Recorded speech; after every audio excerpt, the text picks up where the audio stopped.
Friday میں نے آپ کی خدمت میں ایک مسئلہ پیش کیا تھا، میں اس کو اختصار کے ساتھ بتا دیتا ہوں ان شارٹ انشاءاللہ۔ مسئلہ یہ ہے کہ without any proper excuse it is not allowed to perform second جمعہ ان دا سیم مسجد ویئر دا فرسٹ جمعہ از پرفارمڈ بیفور۔ جہاں پہ پہلے ایک جمعہ ہو چکا ہو اسی مسجد میں دوسرا جمعہ بغیر کسی پراپر ریزن کے نہیں کر سکتے۔ پراپر ریزن کا مطلب جیسا کہ مثال کے طور پہ لاک ڈاؤن تھا، گورنمنٹ کی طرف سے یہ پابندی تھی سوشل ڈسٹینس کی، تو ایسی صورت میں جو نمازی تھے، جو باقاعدہ نمازی تھے، وہ مسجدوں میں پورے نہیں آتے تھے، تو اس ضرورت کے تحت دو تین جمعے بھی قائم ہوتے رہے۔ یہ ایک مثال دی ہے۔ پراپر ریزن کے ساتھ دوسرے جمعے کا انعقاد علماء نے جائز قرار دیا، لیکن اگر کوئی ریزن نہ ہو تو دوسرے جمعے کا انعقاد مکروہ تحریمی ہے۔ کیا جی؟ مکروہ This is makruh, extremely disliked in Sharia to perform second Jummah in the same masjid where the first Jummah is performed before. جہاں پہ پہلے ایک جمعہ ہو چکا ہو وہاں دوسرا جمعہ ادا کرنا یہ مکروہ تحریمی ہے۔ اور اس پر اعلیٰ حضرت رحمۃ اللہ تعالی علیہ کا فتویٰ میں نے فتاوی رضویہ سے آپ کے سامنے میں نے ایک حوالہ لاسٹ فرائیڈے پیش کیا تھا نا جی؟ کیتا سی نا جی؟ یاد ہے نا؟ اور اعلیٰ حضرت رحمۃ اللہ تعالی علیہ نے اسے کوٹ کیا ہے فتاوی عالمگیریہ سے، اور فتاوی عالمگیریہ کے بارے میں نے آپ کو بتایا تھا یہ 500 علماء کا لکھا ہوا فتاوی ہے۔ عالمگیر کے دور میں یہ 500 جید علماء نے اس کو کلیکٹ کیا اور اس کو پیش کیا ہے امت کے سامنے۔ فتاوی عالمگیری کی بات پیش کی، ٹھیک ہے؟ دو ہو گئی، دو ریفرنس ہو گئے۔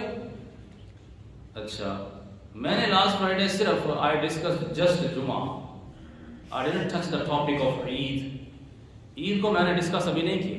عید کا مسئلہ بیان کروں گا انشاءاللہ، مطلب بیان کروں گا، ٹائم ہوگا تو بیان کروں گا انشاءاللہ، لیکن جمعہ کی بات میں نے بیان کی۔ اچھا، اس پر کچھ لوگوں کے خدشات ہیں۔ میں یہ سمجھتا ہوں یہ صرف اور صرف تعصب ہے۔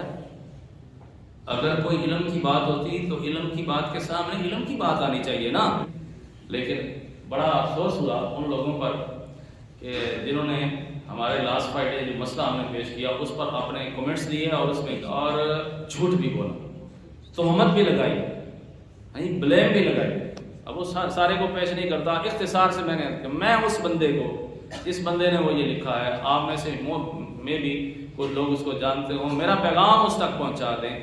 پیغام اگر خود سن رہا ہے تو سبحان اللہ، اگر خود نہیں سن رہا تو میرا پیغام اس کو پہنچا دیں کہ پتر ایک دفعہ اچھے نہ مرے سامنے۔ پھر میں تو کی ایک گل مارسا نا، مارن نہ لگا، لیکن میں تو کی جدو واپس جاسے نا تو پھر من کے جاسے کہ واقعی مسئلہ اسے طرح اس واسطے تو کی آنا سامنے تے ایویں میسج کر چھوڑنے، جھوٹ بولنا وچ لینا نہیں، اے بزدل لوگاں دا کام ہے۔ دلیر بندے سامنے آئی تے گل کر، یہ آدمی عید برہانی ہے۔ یہ حضرت امام محمد رحمۃ اللہ تعالی علیہ کی کتابوں کا کلیکشن ہے۔ اس میں آپ نے لکھا ہے والمسافرون اذا حضروا یوم الجمعۃ فی مصر یصلون فرادا، کہ مسافر لوگ اگر جمعہ کے دن حاضر ہوں، یعنی جمعہ ان کا پہلا مس ہو جائے تو وہ شہر کے اندر الگ الگ ظہر کی نماز پڑھیں گے، جمعہ نہیں پڑھیں گے۔ وکذالک اہل مصر، اسی طرح شہر والوں کے لیے بھی یہی حکم ہے کہ اگر شہر والوں کا جمعہ مس ہو جائے، اذا فاتتہم الجمعۃ، اگر ان کا جمعہ مس ہو جائے تو وہ کیا کریں گے؟ یکرہ لہم الجماعۃ، ان کے لیے جماعت کروانا، دوسری جماعت کروانا مکروہ تحریمی۔ یہ حضرت امام محمد رحمۃ اللہ تعالی نے لکھا۔ یہ بدائع الصنائع ہے، امام کاسانی کی لکھی ہوئی، امام کاسانی کی لکھی ہوئی بدائع الصنائع، بہت بڑی کتاب ہے، معتبر فقہ حنفی کے اندر معتبر کتاب ہے۔ اس کے اندر انہوں نے کافی تفصیل لکھی ہے، لیکن ایک جملہ عرض کر دیتا ہوں۔ یہ میرے ہاتھ میں یہ جو ہے وہ بدائع الصنائع فی ترتیب الشرائع ہے، اور اس کا والیوم نمبر 1 ہے، ٹھیک ہے جی۔ اس کا پیج نمبر 837 ہے۔ اس میں آپ فرماتے ہیں کہ جمعہ کے روز شہر میں نماز ظہر باجماعت ادا کرنا مکروہ ہے، یعنی آپ ظہر کی نماز بھی جماعت کے ساتھ نہیں پڑھ سکتے تو دوسرے جمعے کا انعقاد کیسے کر سکتے ہیں؟ فرماتے ہیں خواہ باجماعت نماز قید خانے میں ادا کی جائے یا باہر کی جائے، دونوں صورتوں میں مکروہ ہے۔ حضرت علی المرتضیٰ رضی اللہ عنہ سے یہی مروی ہے، اور فرماتے ہیں کہ پرانے دور میں جن مسجدوں میں جمعہ نہیں ہوتا تھا ان کو تالا لگا دیا جاتا تھا تاکہ لوگ جمعہ کے لیے مرکزی مسجد میں حاضر ہوں اور وہیں پہ جمعہ پڑھیں، الگ الگ جمعے نہ ہوں۔ یہ جمعے کا اس قدر اہتمام کیا جاتا تھا۔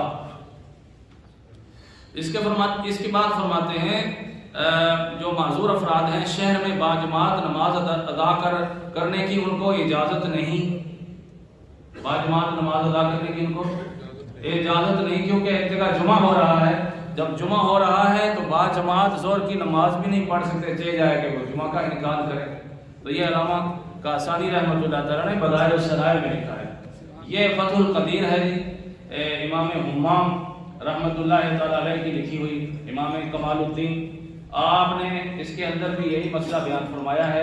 آپ فرماتے ہیں کہ جمعہ جس کا فوت ہو جائے وہ پھر دوسرا جمعہ نہیں پڑھ سکتا، اور ظہر کی نماز پڑھے گا تو الگ الگ پڑھے گا، وہ ظہر کی جماعت بھی نہیں کروا سکتا۔ یہ فتح القدیر۔ اچھا جی، میں نے آپ کو 5 حوالے دے دیے ہیں اس مسئلے پر، آپ بھی کسی حضرت کو، کسی صاحب کو، کسی حضرت کو اور صاحب کو اگر تسلی نہ ہوئی ہو تو میں اس کو دعوت دیتا ہوں۔ بندے بڑے مطلب پریشان ہو جانے کہ ٹائم زیادہ ہونا پڑا، اس بات سے میں زیادہ ٹائم نہ لانا، میں یہ آنا کسی کی کوئی مسئلہ جو بھی باقی ہوئے تو وہ ہمارے سامنے آئے تھے کل تو پھر سارا کچھ کلیئر ہوئی جاسی، تساں کی بھی کوئی پریشانی ٹائم نہیں ہونے لگی۔